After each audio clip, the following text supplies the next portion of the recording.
लक्ष्मी चिड़िया अपने घोंसले में अंडे देने वाली थी, लेकिन वो बहुत ही परेशान थी क्योंकि हर साल की तरह बारिशों का मौसम शुरू हो चुका था और लक्ष्मी चिड़िया का घोंसला बिल्कुल भी मजबूत नहीं था।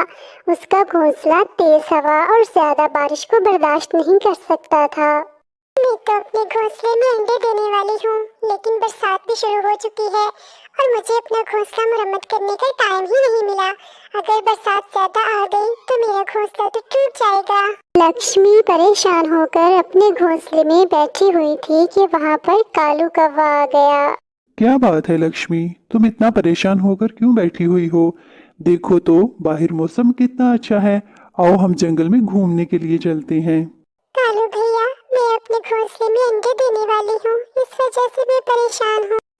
लक्ष्मी चिड़िया, ये तो बहुत खुशी की बात है। जब अंडों में से बच्चे निकलेंगे तो देखना तुम्हारे घर में तो रौनक ही रौनक हो जाएगी और तुम होके परेशान हो। कालू भैया, परेशान तो मैं अपने घोंसले की वजह से हूँ। मेरा घोंसला ज्यादा मजबूत नहीं है। अगर थोड़ी सी भी तेज बरसात आ गई तो मेरा घोंसला तो गिरकर टूटेगा ही, साथ मेरे अंडे भी गिरकर टूट जाएंगे और फिर मैं क्या करूँगी? और इस बरसात के मौसम में मैं खुद कहाँ जाऊँगी? मैं तो इन सब बातों की वजह से परेशान हो रही हूँ। और कालू भैया, कल से मुझे बहुत तेज बुखार भी है। ये क्या चिड़िया कहीं मुझे घोंसले की मुरम्मत का ही ना बोल दे। मैंने तो अपना घोंसला बहुत मुश्किल से मुरम्मत किया।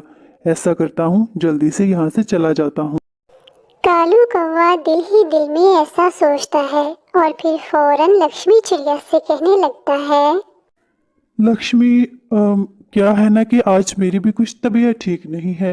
मैं भी घर जाके आराम करने लगा हूँ। ऐसा कहते हुए कालू कौवा वहां से चला जाता है और उसके जाते ही जंगल में तूफानी बारिश शुरू हो जाती है, जिसकी वजह से लक्ष्मी चिड़िया का घर जोर जोर से हिलने लगता है। वो डरकर अपने घर से बाहर निकल आती है। जैसे ही वो बाहर आती है, तेज तूफान की वजह से उसका घर नदी में बह जाता है। हाय ऊपर वाले, वही हुआ जिसका मुझे डर था। मेरा घोंसला तो नदी में बह गया। अब इस बरसात में मैं कहाँ जाऊँ और अपने अंडे कहाँ दूँ? फिर लक्ष्मी चिड़िया सोचती है कि क्यों ना मैं कौवे के घर चली जाऊँ। कालू भैया, जल्दी से घर का दरवाजा खोले। मैं हूँ लक्ष्मी चिड़िया। मेरा घर तूफानी बारिश में बह गया है और मैंने अंडे देने हैं। कालू भैया, जल्दी से अपने घर का दरवाजा खोलें। अरे, ये लक्ष्मी नाम की मुसीबत मेरे घर पर। अगर इसने मेरे घर पर अंडे दे दिए तो ये तो यहाँ से हिलेगी नहीं और मैं इसे अपने घर पर नहीं रखूंगा।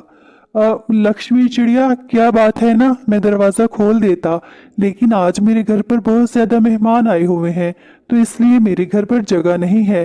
तुम ऐसा करो, किसी और परिंदे के घर चली जाओ।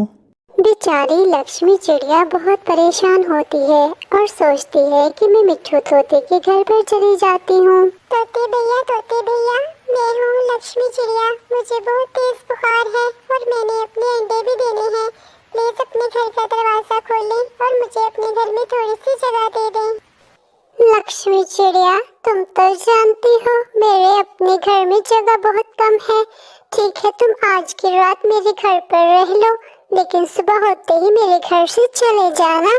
ठीक है तोते भैया, मैं सुबह होते ही चली जाऊंगी। बस आप मुझे आज की रात अपने घर में जगह दे दें। मिट्ठू तोते, आपका घर बहुत प्यारा और मजबूत है, लेकिन मैं सुबह होते ही यहाँ से चली जाऊंगी। अगली सुबह होते ही लक्ष्मी चिड़िया तोते के घर से चली जाती है, लेकिन जंगल में तो हर तरफ बारिश ही बारिश थी। बेचारी लक्ष्मी चिड़िया थक हार कर बैठ जाती है। हाय ऊपर वाले, मैं क्या करूं? इस तूफानी बारिश में मैं आखिर कहां जाऊं? अगर मैंने ऐसे ही अंडे दे दिए तो मेरे अंडे खराब हो जाएंगे। लक्ष्मी चिड़िया परेशान होकर बैठ जाती है। फिर अचानक उसकी नजर दरख्त पर लगे एक बड़े से कद्दू पर पड़ती है। ये कद्दू देखने में तो बहुत मजबूत लग रहा है। क्यों ना मैं इस कद्दू को तोड़कर इसमें अपना घर बना लूं। लक्ष्मी चिड़िया को तेज बुखार था, लेकिन फिर भी वो हिम्मत नहीं हारती। वो उस कद्दू के दरख्त में सुराख करके उससे एक बहुत ही प्यारा घर तैयार कर लेती है। ये कद्दू का घर अंदर से कितना ज्यादा मजबूत है। अब मुझे बरसात की कोई फिक्र नहीं।